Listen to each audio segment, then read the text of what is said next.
ఈ లెసన్ ఇప్పుడు డైరెక్ట్ గా ఎగ్జామ్లో వస్తుంది. ప్రతి సంవత్సరం నీట్ బయాలజీ నుండి 3 నుండి 4 ప్రశ్నలు జంతురాజ్యం నుండే వస్తాయి.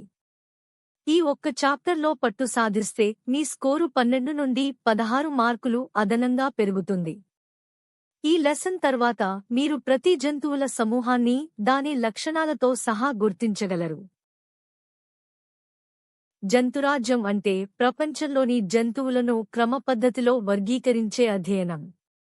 కణజాల వ్యవస్థ, శరీర సౌష్ఠవం, శరీర కుహరం, జనన స్తరాలు, వెన్నెముక వంటి ముఖ్య లక్షణాల ఆధారంగా వర్గీకరణ జరుగుతుంది. జంతువుల మధ్య సారూప్యతలు, భేదాలను గుర్తించి వాటి పరిణామాన్ని అర్థం చేసుకోవడానికి ఇది చాలా ముఖ్యం. వర్గీకరణకు ముఖ్యమైన ఆధారాలు ఇక్కడ ఉన్నాయి. కణజాల వ్యవస్థ, శరీర సౌష్ఠవం, జనన స్తరాలు, శరీర కుహరం. ఖండీభవనం కూడా ఒక ముఖ్యమైన లక్షణం. ప్రతి ఒక్క లక్షణం గురించి మనం వివరంగా తెలుసుకోవాలి. ద్విస్తరిత, త్రిస్తరిత జీవులకు ఉదాహరణలను గుర్తుంచుకోండి. మీ అల్మారాలోని బట్టలను ఎలా సర్దుకుంటారు? టీషర్టులు ఒక చోట, ప్యాంట్లు ఒక చోట పెడతారు కదా. ఇది జంతువుల వర్గీకరణ లాంటిదే. ప్రతి సమూహం దాని లక్షణాల ఆధారంగా వేరు చేయబడుతుంది. సరైన వర్గీకరణ ద్వారా మనం ఏదైనా జంతువును సులభంగా కనుగొనగలం. ఫైలంలను ఎప్పటికీ మర్చిపోకుండా ఉండటానికి PCPAMAREHCM అనే ట్రిక్ ఉపయోగించండి. ఇది Porifera, Cnidaria, Platyhelminthes, Aschelminthes, Annelida, Arthropoda, Mollusca, Echinodermata, Hemichordata, Chordata. ఈ క్రమాన్ని గుర్తుంచుకోవడం వల్ల వాటి పరిణామ క్రమం కూడా మీకు అర్థమవుతుంది. ఇప్పుడు ఒక నీట్ తరహా ప్రశ్నను చూద్దాం. అస్కల్మింథిస్కు సంబంధించిన లక్షణాలు ఏవి? మొదటి దశలో అస్కల్మింథిస్ ముఖ్య లక్షణాలను గుర్తుకు తెచ్చుకోండి. రెండవ దశలో వాటికి అవయవ స్థాయి సంస్థ, ద్విపార్శ్వ సౌష్ఠవం, అసత్య శరీర కుహరం ఉంటాయని గుర్తుంచుకోండి.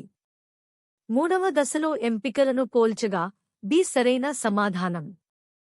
నీట్లో సాధారణంగా చేసే తప్పులను చూద్దాం. మొదటి సమస్య అస్కల్మింథిస్ను నిజ శరీర కుహరాలుగా గుర్తించడం. సరైన పద్ధతిలో అవి అసత్య శరీర కుహరాలు.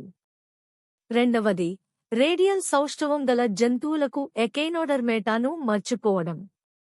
ఇక జనన స్తరాలను తప్పుగా అర్థం చేసుకోకూడదు. ఈ పాఠాన్ని ఒకసారి రివైజ్ చేసుకుందాం. జంతురాజ్యం అంటే లక్షణాల ఆధారంగా జంతువులను వర్గీకరించడం. వర్గీకరణకు ఆధారాలు కణజాల వ్యవస్థ, సౌష్ఠవం, శరీర కుహరం. కీలక లక్షణాలు, మెమరీ ట్రిక్, నీట్ టిప్ గుర్తుంచుకోండి. మీ ప్రిపరేషన్కు ఇవి చాలా ముఖ్యం.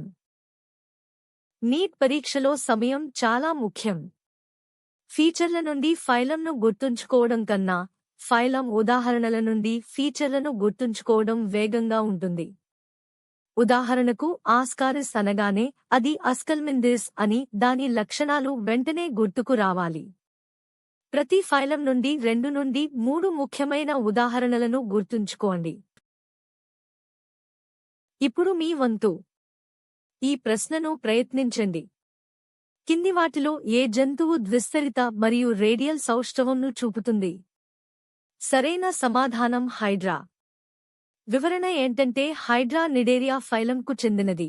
ఇది ద్విస్తరిత మరియు రేడియల్ సౌష్ఠవం కలిగి ఉంటుంది.